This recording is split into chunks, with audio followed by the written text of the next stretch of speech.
Hello students, आज हम लोग नॉन नेगेटिव मिजरेबल फंक्शन के बारे में पढ़ेंगे। ठीक है, तो देखिए नॉन नेगेटिव मिजरेबल फंक्शन में इसमें अनबाउंडेड और ये सारी चीज़ें पढ़ेंगे, इनफाइनाइट मेजर, फाइनाइट मेजर।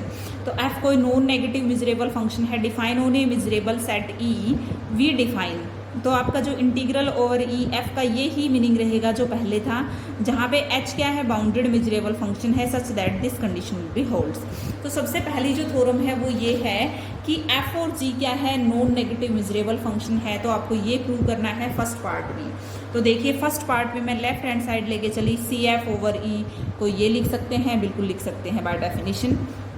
लेकिन ये c क्या है, ग्रेटर देन 0 है, तो मैंने इससे डिवाइड कर दिया और ये क्या आ जाएगा, इंटीग्रल ओवर ई एच। अब आपको पता है c तो क्या है, एक नंबर था तो वो बाहर आ जाएगा। ठीक है, is equal to C supremum of h less than equal to f integral over E H. ये चीज़ क्या लिखी जाएगी, c integral over E F में कन्वर्ट हो जाएगी। ठीक है भाई, तो यहाँ तक था हमारे पास।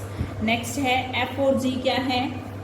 नेक्स्ट जो प्रॉपर्टी है इसकी वो ये वाली है कि integral over E F plus, हालांकि ये हम प्रूव कर चुके हैं लेकिन सिर्फ एक वर्ड आ गया नॉन नेगेटिव, तो कोई दिक्कत नहीं। एच और के क्या है हमारे पास, मान लो दो है तो दो एच और के बाउंडेड फंक्शन, मिजरेबल फंक्शन ले लेते हैं हम इनके लिए।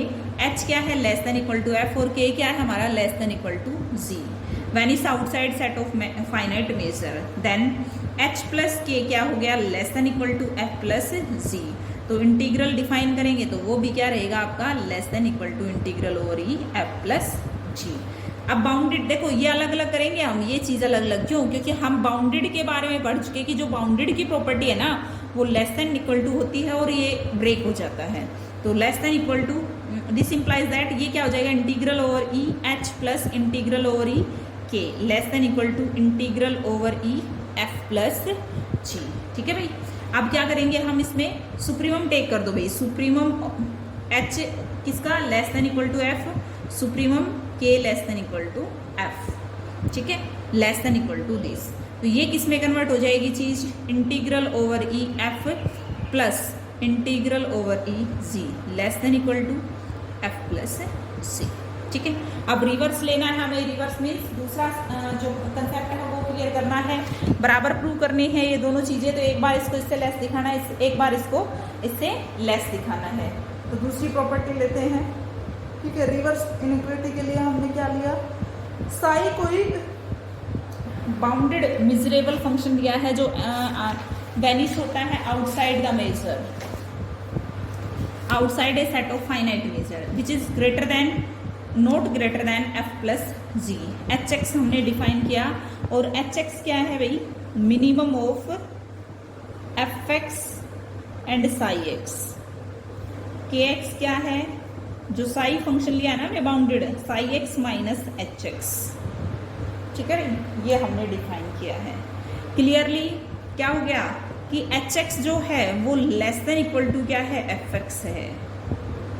ठीक है भाई, क्यों है भाई, क्योंकि जो इन दोनों का जो आपके पास एच एक्स क्या है आपका, एच एक्स जो है वो किसके बराबर होगा, आपका एफ एक्स के बराबर होगा।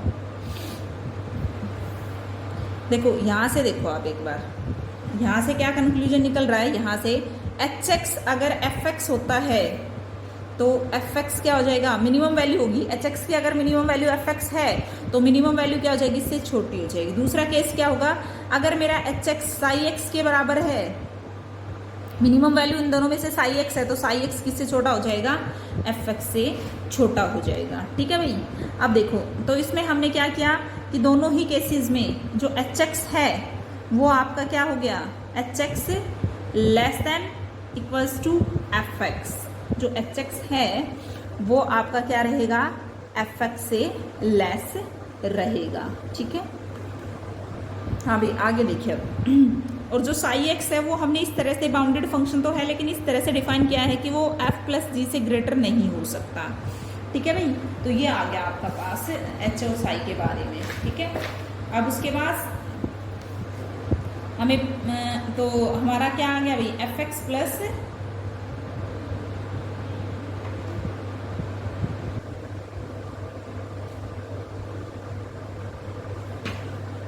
आगे हम इसमें क्या करेंगे भाई, ठीक है। अब हमारे पास क्या आ जाएगा, देखो जो के एक्स है हमारा वो क्या है, K X psi X minus H X है, बिल्कुल है भाई, ठीक है। H X plus K X क्या आ जाएगा, is equal to psi X, बिल्कुल आ जाएगा। और साई एक्स क्या है, F X plus G X से लेस है, ठीक है। यानी कहने का मीनिंग है H X plus K X किससे लेस आ गया, F X plus G X से क्या आ गया, लेस आ गया, ठीक है भाई। अब देखो हमारे पास कंडीशन है कि एच एक्स अगर एफ एक्स होता है, मिनिमम वैल्यू थी ना, तो के एक्स क्या हो जाएगा हमारा, एच एक्स अगर एफ एक्स होता है तो एफ एक्स से एफ एक्स कैंसिल, के एक्स लेस देन सी एक्स। अगर मेरा एच एक्स, ये मैंने दोनों वैल्यू क्यों ली है, क्योंकि एच एक्स की जो वैल्यू है ना मिनिमम ऑफ एफ एक्स और साई एक्स है, तो एक बार भाई मैंने एफ एक्स टेक किया मिनिमम, एक बार साई एक्स, तो दूसरी बार अगर साई एक्स लेंगे एच एक्स की वैल्यू, तो साई एक्स से क्या आ जाएगा हमारे पास, तो हमारा जो के एक्स है ना वो जीरो हो जाएगा, ठीक है भाई।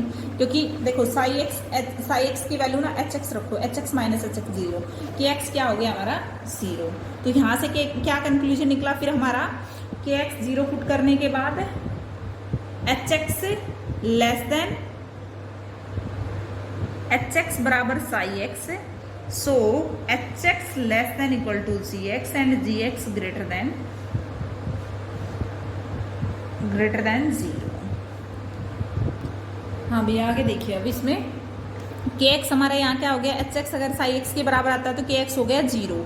अब आपको पता है जी एक्स, जी जो है वो क्या है, तो यहाँ से मैं लिख सकती हूँ जो के एक्स है वो लेस देन इक्वल टू क्या हो गया, जी एक्स। क्यों भाई बताओ इसका रीजन, के एक्स मैंने लिखा, so K X less than equal to G X, because G क्या है, एक नॉन नेगेटिव मिजरेबल फंक्शन है और के एक्स की वैल्यू क्या है, जीरो है, यानी कि G X greater than equal to zero लिख सकते हैं, बिल्कुल लिख सकते हैं।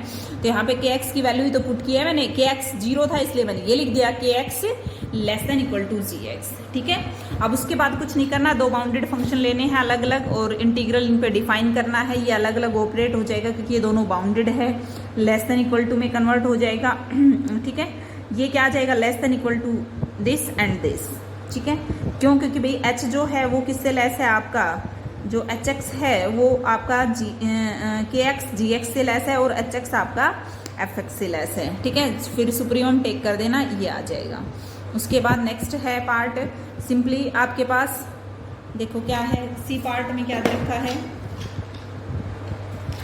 सी पार्ट में है कि f less than equal to c almost everywhere then this condition will be holds. तो बिल्कुल सेम है ये भी कि साई कोई भी बाउंडेड मिजरेबल फंक्शन है और psi less than equal to क्या है, f, then psi less than equal to c। क्यों, क्योंकि f less than equal to दे रखा है g ऑलमोस्ट एवरीवेयर, ठीक है भाई। Therefore integral over e psi less than equal to integral over g, taking supremum over all bounded measurable functions, कौन कौन से, psi less than equals to f। तो ये किस में चेंज हो जाएगा, integral over e f less than equal to integral over g, ठीक है भाई। ये करना था आपको काम। उसके बाद नेक्स्ट है एक फाटूस लेमा है, ठीक है, state and prove Fatou's lemma. Let fn be a sequence of non-negative miserable function and fn converging to f almost everywhere on e, then this condition will be holds। बिल्कुल simple proof है इसका। We may assume that without loss of generality that the sequence fn converging to f everywhere on e, है ना भाई, ठीक है। हम जैसे fn converging to f almost everywhere दे रखा है, तो हम ये मान के चलते हैं विदाउट लॉस ऑफ जनरलिटी कि जो ये सीक्वेंस है fn ये कन्वर्ज कर रही है एवरीवेयर टू e, ठीक है। Since the integral over the set of measure zero are zero, ठीक है, integral over set of measure zero are zero, यानी कि कोई भी सेट है जिसकी मेजर जीरो है उस पर आपने उसका इंटीग्रल डिफाइन किया, वो क्या है आपके पास जीरो है, ठीक है। एच कोई भी क्या है हमारे पास बाउंडेड फंक्शन है, बाउंडेड मिजरेबल फंक्शन है such that H less than equals to F and when is outside of a finite measure, means M X belonging to E H X not equals to zero less than infinity, ठीक है। Let this set is denoted by E dash, इसको हम E dash ले लेते हैं। Define a sequence H N define करते हैं functions. H N X मैंने डिफाइन की minimum of H X F N X, ठीक है भाई, अलग से एच एन सीक्वेंस निकाली। HN is bounded by the bound of H and when is outside E dash. ठीक है, अब देखिए इस सेट को जैसा कि मैंने E डैश नाम दिया, तो ये जो HN है ये आपका बाउंडेड हो जाएगा क्योंकि ये जो है ये बाउंडेड है। ठीक है, और आपके पास ये जो वेनिस होगा कहाँ पे खत्म हो जाएगा, जो आउटसाइड रह जाएगी ना इस ई डैश की, वहाँ पे वेनिस हो जाएगा। Moreover limit n tends to infinity HN x की वैल्यू निकालो, limit n tends to infinity FN x और HX इनका मिनिमम जो भी आएगा। ठीक है भाई, तो मिनिमम हो जाएगा। अब ये तो क्या है FN x, तो F में कन्वर्ट हो जाएगा क्योंकि कन्वर्ट करता है, ये FX आ जाएगा। अब HX और FX में से HX और FX में से मिनिमम कौन है, is equal to HX for all x belonging to E, क्योंकि ये किसके लिए, सॉरी E डैश के लिए लिया है, तो इन दोनों में से जो मिनिमम वैल्यू होगी, क्योंकि H क्या है less than equal to F है आपका, तो मिनिमम कौन होगी H। HN is uniformly bounded sequence of measurable function such that HN converging to H on E dash. ठीक है, therefore by bounded convergence theorem लगा दो भाई, limit n tends to infinity integral over E dash HN E dash H। ठीक है, integral over E H E dash H is equal to limit n tends to infinity HN E dash less than equal to limit supremum E F N, taking supremum over all H less than equal to F, we get integral over E। Supremum apply करेंगे तो हमारे पास ये F में convert हो जाएगा, limits inferior E over F। ठीक है भाई, ये हमने बाउंडेड कन्वर्जेंस थ्योरम की डेफिनेशन से देखा। तो यहाँ तक 26 पेज नंबर तक मैंने करा दिया है, 47 तक, यहाँ तक आप लोग अच्छे से कवर कर।